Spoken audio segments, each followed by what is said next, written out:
Azamgarh block विकासखंड ठमेकामा की बैठक में दिन 23 फरवरी शुक्रवार 2024 के ठेकमा परिषद की बैठक में शामिल क्षेत्र पंचायत ग्राम पंचायत प्रधानों को साल वर्ष की वित्तीय वर्ष की जानकारी देते हुए पूर्व ब्लॉक प्रमुख मुन्ना सिंह व नव निर्वाचित ब्लॉक प्रमुख दुर्गावती देवी विकासखंड ठेकेमा ने अधिकारी आलोक सिंह ने प्रधानों क्षेत्र पंचायत को कार्य योजना की जानकारी देते समय बताया।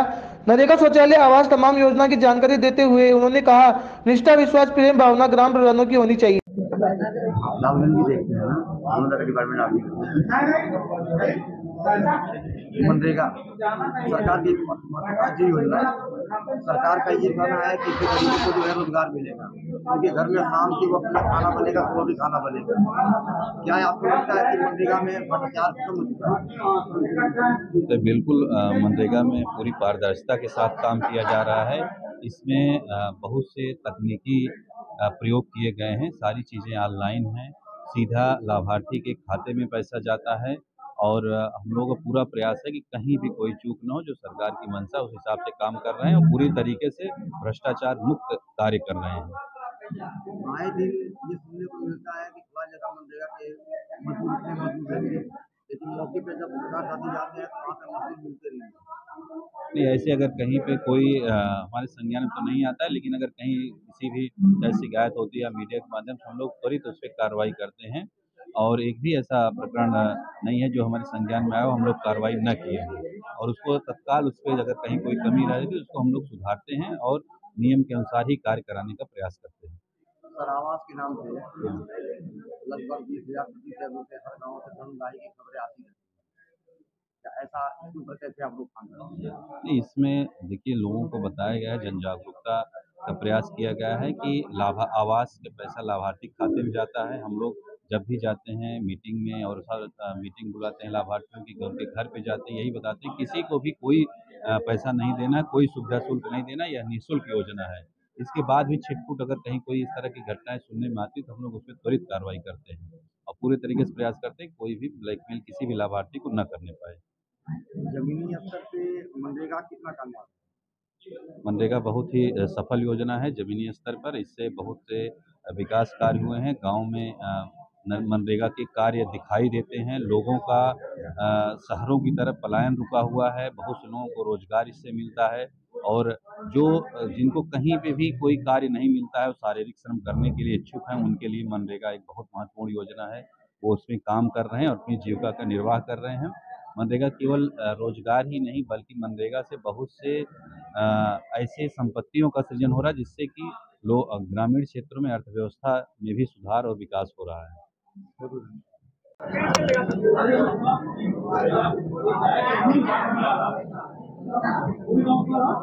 ये किस उपलक्ष्य में कार्यक्रम रखा गया था? ये कार्यक्रम किस उपलक्ष्य में था?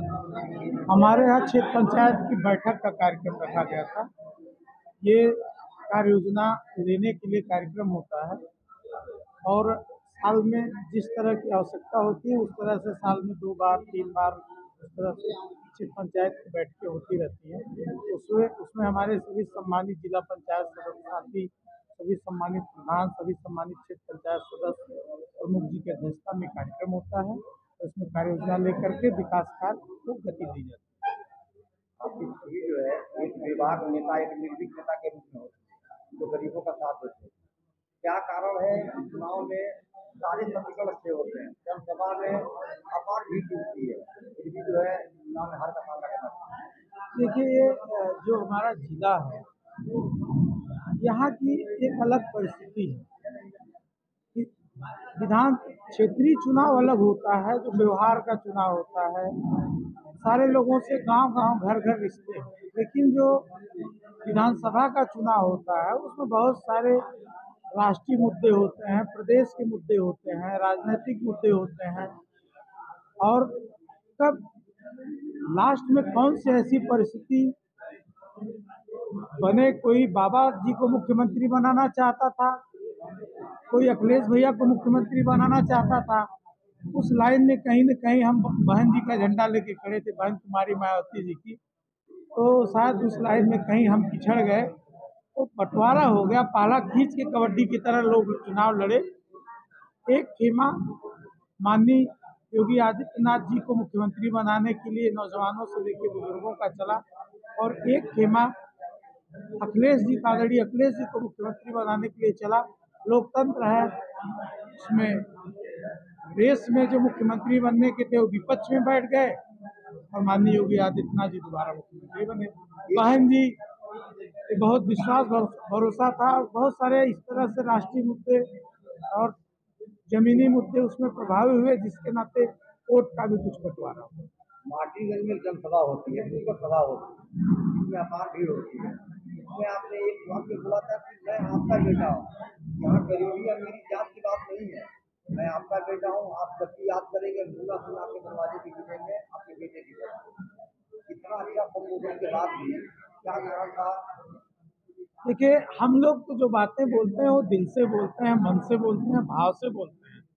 लेकिन राजनीति में बहुत सारे लोग बड़ी बड़ी जुमलेबाजी करते हैं, आप लोग देखते ही हैं टीवी पे, मंचों पे। तो हम लोग शायद उतने कलाकार नहीं है, उतनी अच्छी बातें नहीं कर पाते, और उस समय लास्ट में जो प्रयोग होता है उस प्रयोग में वो लोग सफल हो जाते हैं। हम लोग साफ मन से साफ बात कह करके बेटा बन के तब भी थे, आज भी हैं। चुनाव में स्वीकार किया गया, नहीं किया गया, सदन में गए नहीं गए, बेटे के रूप में तो लोगों ने स्वीकार किया, हम उनके बीच हैं और रहेंगे। मुन्ना सिंह, उनकी छवि एक निर्भीक नेता की है। क्या आपकी बार जनता का बेटा क्या चुनाव मैदान में नजर आएगा? वो समय तय करेगा कि कौन नजर आएगा कौन, अभी कहना थोड़ा जल्दबाजी हो। क्या पार्टी वही रहेगी? वही तो कह रहे हैं, समय तय करेगा क्या रहेगा। अरे भाई,